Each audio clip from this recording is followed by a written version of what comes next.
Chandrababu Delhi tour పూర్తిగా success అయిందని చెప్పాలి. ప్రధానమంత్రితో చాలాసేపు భేటీ అయ్యారు.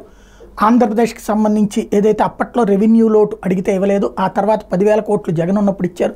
మిగతా రెవెన్యూ లోటు ఏదైతే ప్రస్తావించారో ఆ రెవెన్యూ లోటు డబ్బులతో పాటుగా ఇతరత్ర నిధులకు సంబంధించినటువంటి అంశాలన్నీ కూడా మాట్లాడారు. పోలవరం అంశం గురించి కూడా మాట్లాడారు. ఆ తర్వాత వివిధ శాఖల అధికారులతో వివిధ శాఖల మంత్రులతో భేటీ అయ్యారు.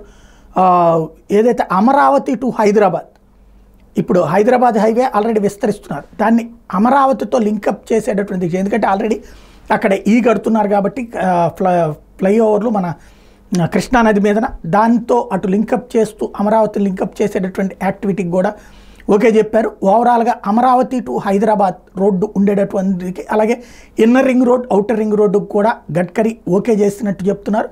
టోటల్గా రాష్ట్రానికి సంబంధించి అద్భుతమైనటువంటి సక్సెస్ అని చెప్పాలా చంద్రబాబు ఢిల్లీ టూర్.